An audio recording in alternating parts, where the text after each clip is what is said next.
السلام علیکم پیارے دوستو، میں ہوں سید وسیع الدین اور آپ دیکھ رہے ہیں تعلیمی سمندر۔ آج ہم آپ کے لیے لے کر آئے ہیں پانی کی ذخیرہ اندوزی، اس کے سوال و جواب۔ پانی کی ذخیرہ اندوزی، اس پر ہم ویڈیو بنا چکے ہیں جس کی لنک آپ کو ڈسکرپشن باکس میں مل جائیں گی۔ تو چلیے سوال و جواب کی طرف چلتے ہیں۔ اس سے پہلے سبسکرائب کیجئے میرے یوٹیوب چینل کو اور بیل آئیکن کو دبانا نہ بھولیں۔ جزاک اللہ خیر۔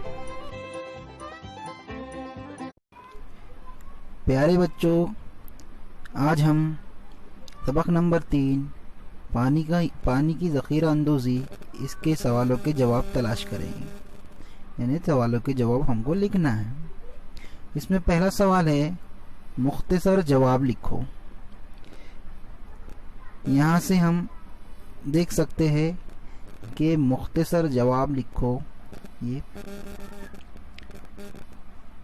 پانی کا ذخیرہ کرنا کیوں ضروری ہے؟ تو اس کا جواب ہم پڑھ چکے ہیں۔ اس کا جواب یہ ہے کہ پانی کا ذخیرہ اس لیے کرنا ضروری ہے کیونکہ بارش کا پانی سال بھر نہیں جمع رہ سکتا ہے۔ پانی کی صفت ہے بہنے کی، تو وہ بہہ جاتا ہے، اور ہمارے ملک میں 4 مہینے بارش ہوتی ہے، باقی 8 مہینے بارش نہیں ہوتی۔ اس لیے ہمیں پانی جب برستا ہے اس وقت پانی کا ذخیرہ کرنا ضروری ہوتا ہے۔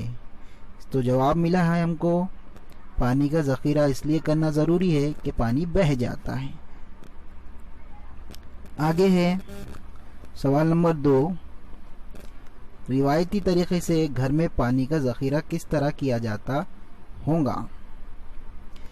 یعنی یہاں پر پچھلے زمانے میں روایتی 2 طریقے تھے جو چلے آ رہے تھے روایت سے، اس میں پانی کا ذخیرہ کس طرح کیا جاتا ہوگا، یہ سوال ہے۔ تو اس کا جواب یہ ہے بچوں کہ روایتی طریقے سے گھر میں پہلے چھوٹے کنویں کھودوائے جاتے تھے۔ ہر گھر میں پہلے چھوٹے کنویں ہوتے تھے جو پانی کو ذخیرہ کر کے رکھے جاتے تھے، اور سال بھر اس کے پانی سے فائدہ اٹھایا جاتا تھا۔ تو جواب ملے گا ہم کو، روایتی طریقے سے گھر میں پانی ذخیرہ کرنے کا طریقہ چھوٹے کنویں کھودوانا ہے۔ اگلا سوال ہے ہمارا، بند کہاں تعمیر کیے جاتے ہیں؟ تو اس کا جواب یہ ہے بچوں کہ بند ندی پر تعمیر کیے جاتے ہیں۔ جو بہتی ندی ہے اس کے پانی کو روکنے کے لیے بند تعمیر کیے جاتے تھے۔ تو جواب ملا ہم کو، بند ندی پر تعمیر کیے جاتے ہیں۔ سوال نمبر 4، پانی کا ذخیرہ۔ سوال نمبر 4 ہے، پانی کا استعمال کرتے وقت کس بات کا خیال رکھنا ضروری ہے؟ یہ استعمال کی بات آ گئی تو ہماری روزمرہ کی جو زندگی میں ہم پانی استعمال کرتے ہیں اس میں ہم کو یہ دیکھنا ضروری ہے کہ زیادہ پانی ہم ضائع نہ کریں۔ تو جواب ملے گا ہم کو، پانی کا استعمال کرتے وقت اس بات کا خیال رکھنا چاہیے کہ پانی ضائع نہ ہو۔ اگلا سوال ہے ہمارا سوال نمبر 5، پانی کی آلودگی سے کیا مراد ہے؟ بچوں، آلودہ ہونا آپ جانتے ہیں کہ گندا ہونا، میلا ہونا۔ پانی کی آلودگی یعنی پانی اس طرح کا ہو جانا کہ پانی کو پیا نہ جا سکے، یعنی وہ قابل نہ ہو پینے کے، یعنی اس میں میل کچیل گندگی ہو جائے۔ ندیوں میں بہت سارے فیکٹریوں کا پانی مل جاتا ہے، جانور نہلائے جاتے ہیں، کپڑے دھوئے جاتے ہیں، اس سے ندی کا پانی آلودہ ہو جاتا ہے۔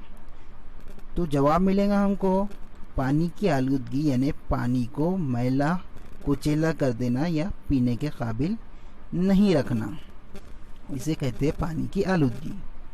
اگلا سوال ہے ہمارا سوال نمبر 2، غور کیجئے کہ جن علاقوں میں پانی کی قلت ہوتی ہے وہاں پانی کا ذخیرہ کس طرح کریں گے؟ آپ اس کے لیے کیا رائے دیں گے، کیا رائے دے سکتے؟